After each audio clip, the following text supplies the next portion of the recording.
بسم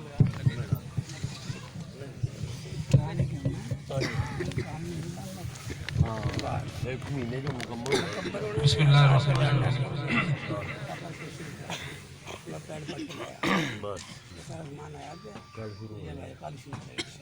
بسم اللہ الرحمن الرحیم تبارک الذی بیدہ الملک وهو علی کل شیء قدیر قدیر الذی خلق الموت والحیاة لیبلوکم ایکم احسن عملا وهو العزیز الغفور الذی خلق سبع سماوات طباقا ما تری فی خلق الرحمن من تفاوت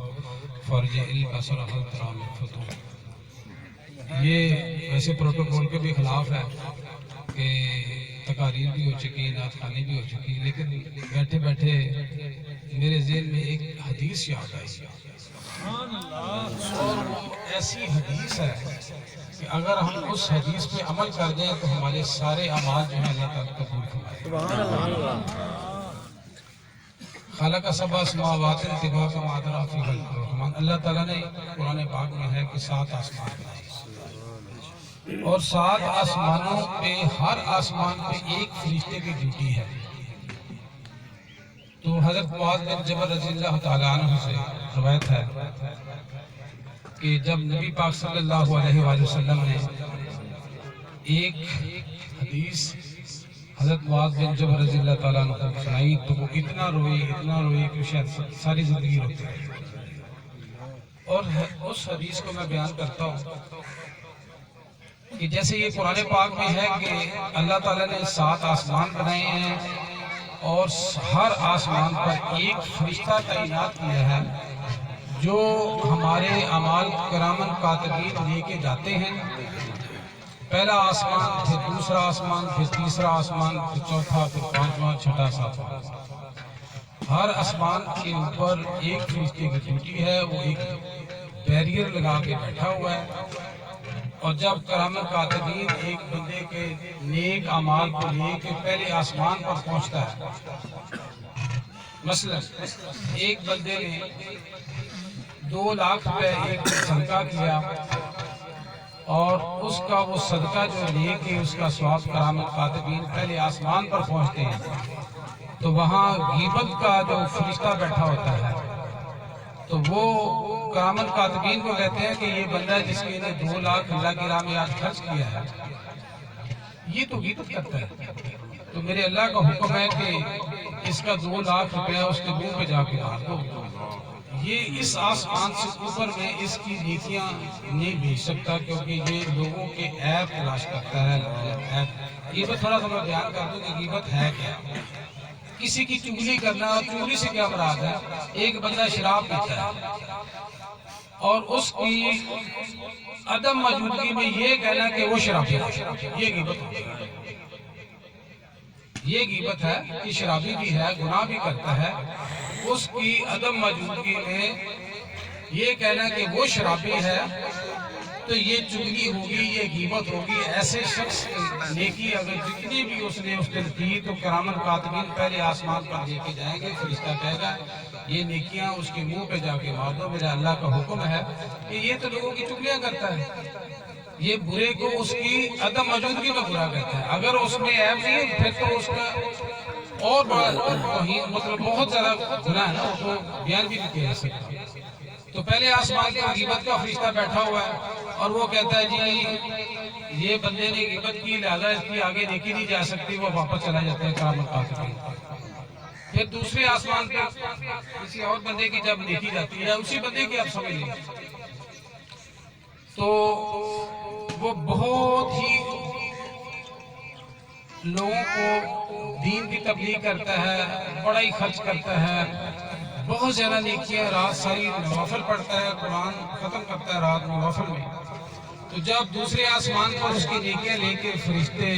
کرامن کاتبین جائیں گے تو دوسرے آسمان پر فرشتہ بیٹھا ہوگا حسد کا، تو وہ حسد والا فرشتہ جو ہے وہ کہے گا یہ رات 10 پارے تہجد میں پڑھتا ہے، بڑا ہی نیکیاں کرتا ہے، 5 وقت کا نمازی ہے،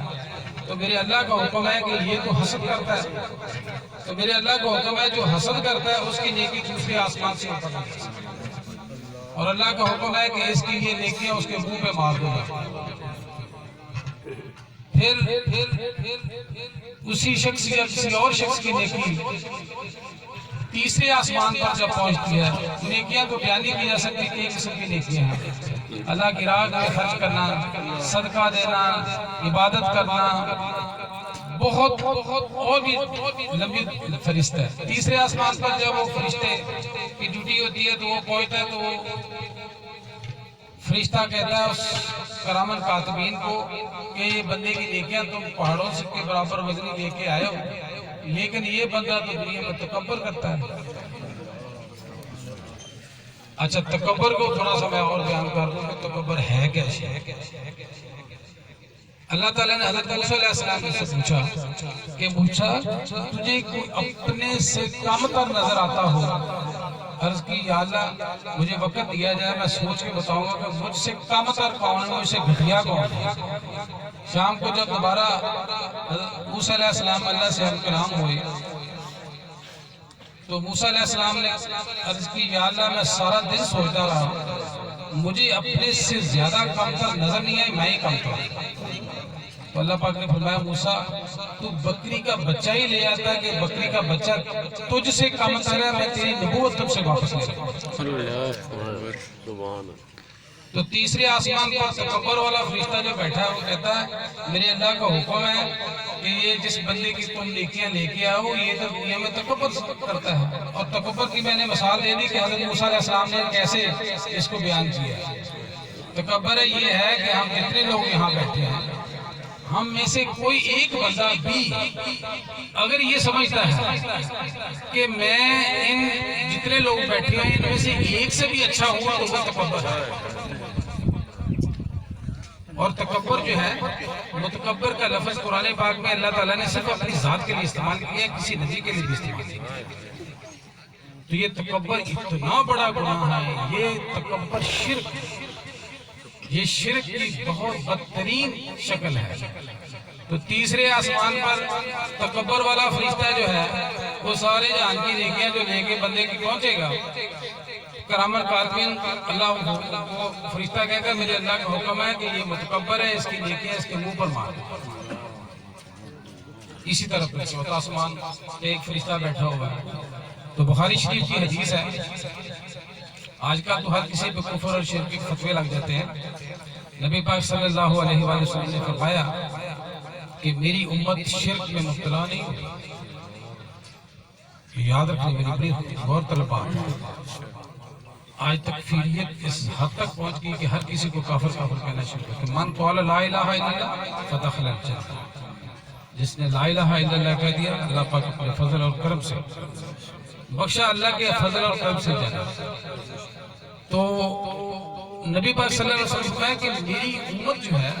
یہ شرک میں مبتلا نہیں ہوگی، لیکن مجھے یہ خطرہ ہے کہ یہ دنیا دار نہیں۔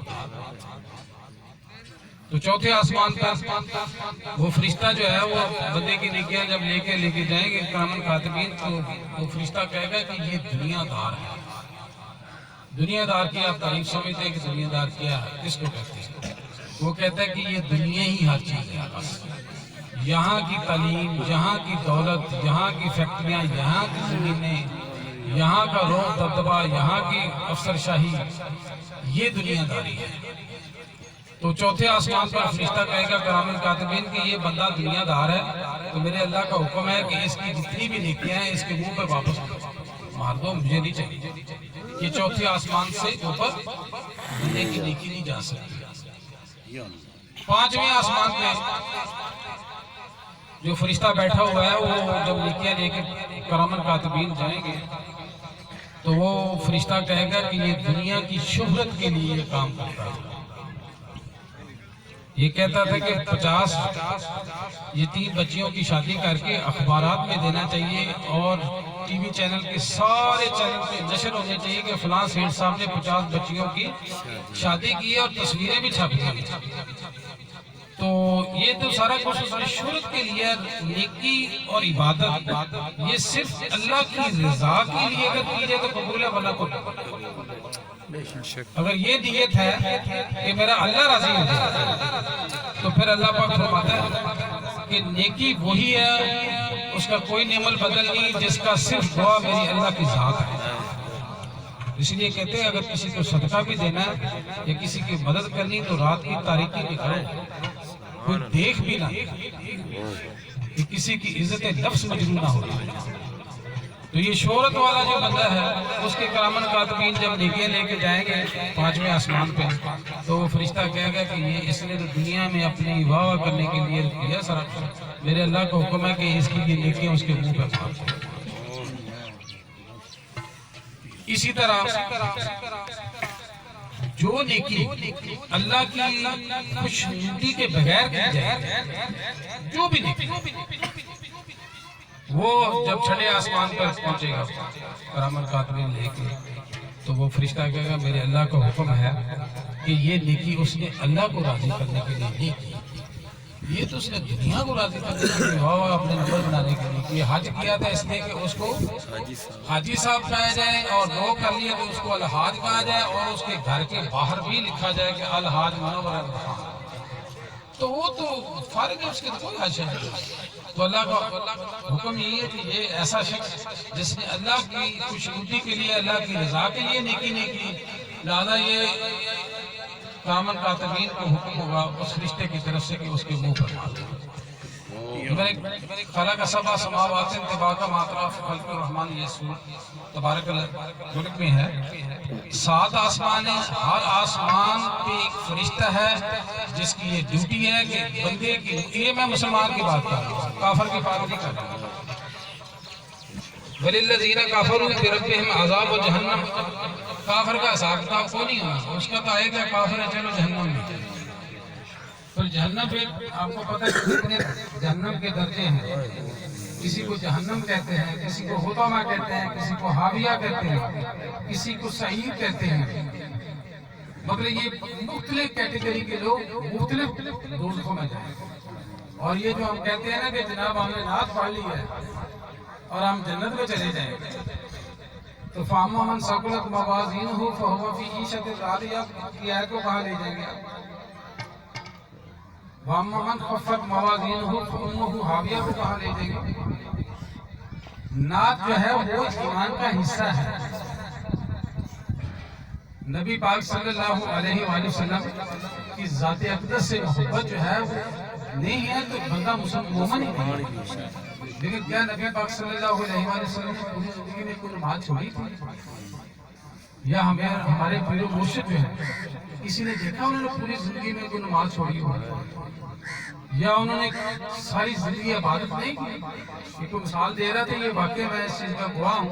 کہ آپ کی جو انگلیاں تھیں وہ ایسے جیسے پینسل کے ساتھ تراشی نہیں ہوتی، پینسل جیسے تراشی ہوتی ہے وہ اس طرح تھی، اور آپ فرمایا کرتے تھے کہ اب میں اس آخری عمر کے اس حصے میں مجھے کچھ مزہ آ رہا ہے کہ جو میں اپنے پیر و مرشد کی جو عبادت ہے تھوڑا تھوڑا بڑھا رہا ہوں۔ ان کی آپ دیکھیں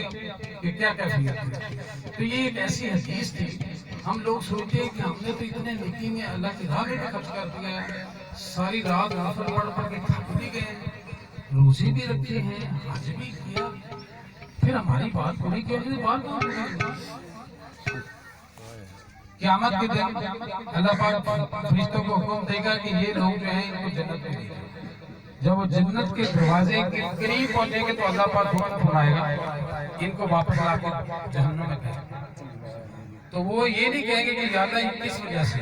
وہ کہیں گے یا اللہ یہ زیادہ بہتر تھا کہ ہمیں جنت اعلان ہی نہ کی جاتی، پہلے کہہ دیا جاتا کہ دوزخ میں چلے جاؤ، ہم نے جنت کی خوشبو لے لی ہے تو وہ جو ہمیں پچھتاوا ہے نا وہ بہت بڑا ہے۔ تو وہ لوگ ہوں گے جو دنیا میں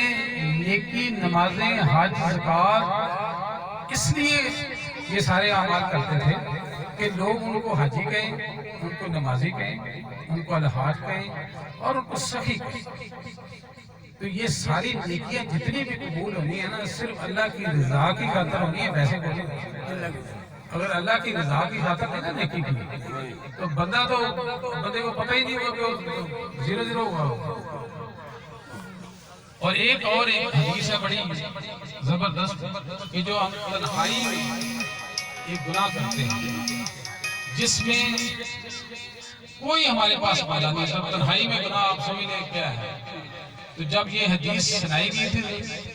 آج علماء کرام کہتے ہیں کہ یہ دور جدید میں یہ حدیث بالکل اس کا مطلب جو ہے نا پتہ چلتا ہے کہ یہ 1400 سال سے پہلے جو حدیث لائی گئی تھی، مثلا موبائل کے اوپر اگر آپ کوئی یوٹیوب پہ غلط چیزیں دیکھ رہے ہیں تو یہ وہ تنہائی کا گناہ ہے، اور قیامت کے دن کسی صحابی کے نام کے پہاڑوں کے ذکر ہوا کہ اتنے پہاڑوں جتنی نیکیاں لے کے آئیں گے تو جب ان کو ٹچ کیا جائے گا تو وہ جیسے اڑ جاتا ہے نا، وہ ختم ہو جائیں گے، تو وہ بندے پریشان ہوں گے کہ ہماری نیکیاں تو بہت اللہ پاک فرمائے گا تم تنہائی میں گناہ کرتے ہیں۔ یہ مت سوچیں کہ ہم تنہائی میں کوئی گناہ کر رہے ہیں تو کوئی دیکھ نہیں رہا، میرا اللہ تو دیکھ رہا ہے۔ کرام الکاتبین جو ہم کر رہے ہیں وہ لکھ رہے ہیں اور وہ اوپر پہنچایا جا رہا ہے۔ اس لیے تنہائی میں بیٹھ کے سب سے اچھا عمل جو ہے وہ درود پاک ہے اور اللہ کا ذکر ہے۔ اگر یہ دو بندہ عمل کر رہے تنہائی میں تو اس کا ہی اجر ملنا ہے، باقی اگر کوئی گناہ تنہائی میں سوچا ہے یا اس گناہ کو کیا ہے وہ تو زیرو زیرو کر دے گا قیامت والے دن۔ تو یہ بڑی مجھے اچانک یاد آئی حدیث، تو میں نے کہا کہ چلو آپ لوگ آئے ہیں تو آپ کے ساتھ یہ میں شیئر کر لوں۔ ہم اس حدیث کے اوپر اگر عمل کر لیں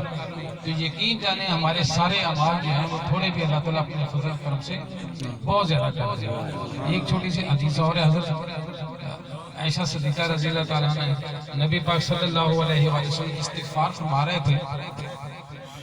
تو حضرت عائشہ صدیقہ رضی اللہ تعالیٰ نے کہا کہ یا رسول اللہ آپ تو سردار الانبیاء ہیں تو آپ بھی استغفار کر رہے ہیں۔ تو آپ نے فرمایا کہ عائشہ تو نہیں چاہتی افلا اکون عبدا شکورا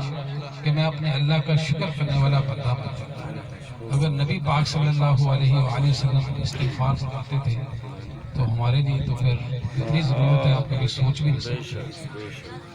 اور یہ دیکھیں کہ اللہ تعالیٰ کو بندے کی طرف سے جس چیز کا بڑی شدت سے انتظار ہوتا ہے وہ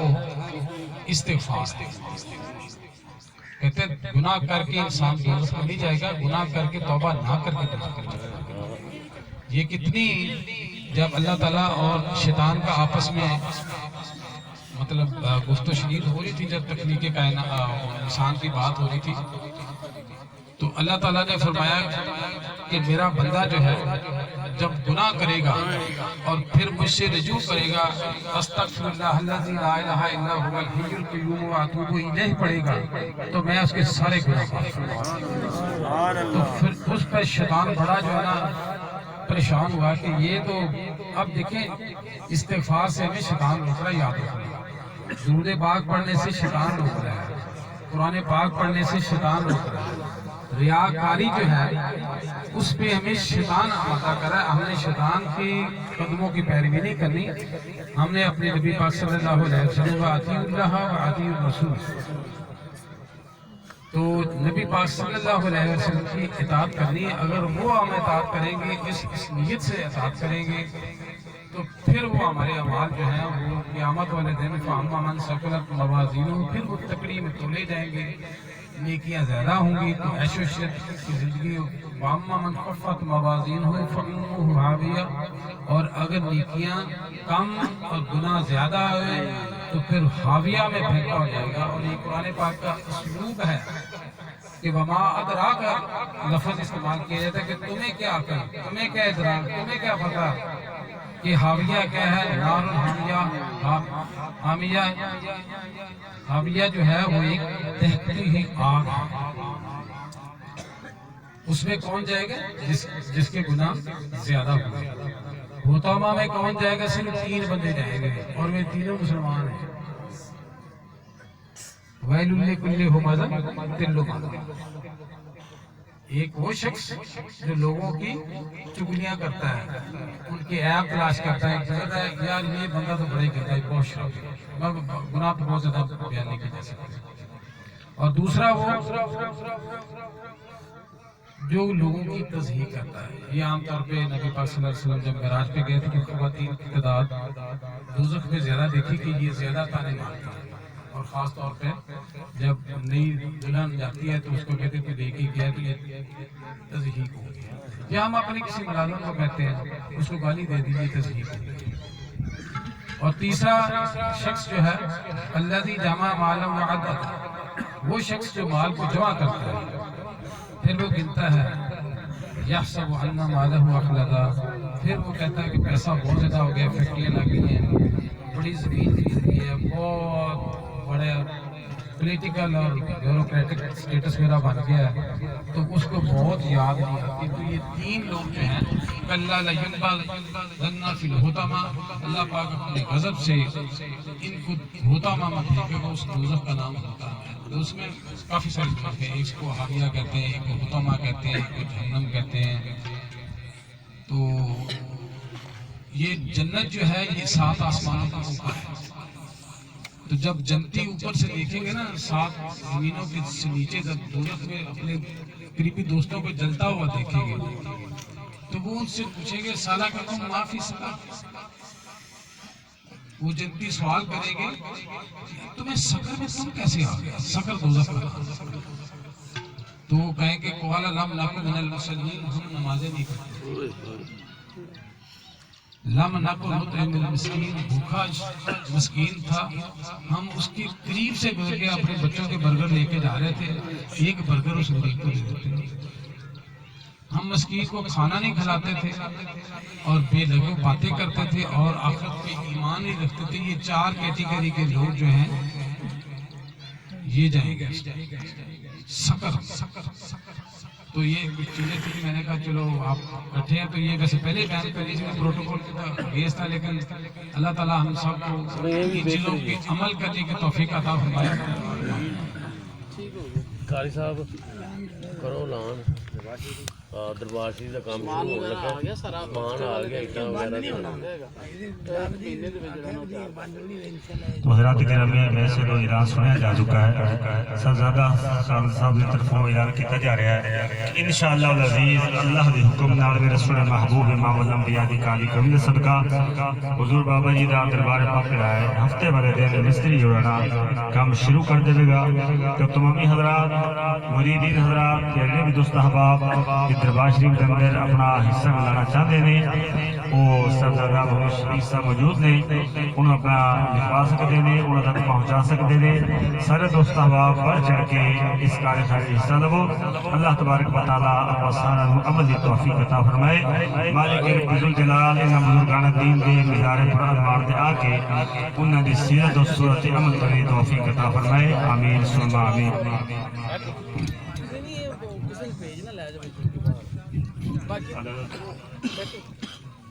ਇਹ ਨਾ ਮਤਲਬ ਸਾਡੇ ਨਾਲ ਬੜੀ ਪਿਆਰੀ ਪੈਂਦੇ ਨੇ ਆਪਣੇ ਛੋਟਾ ਬੜਾ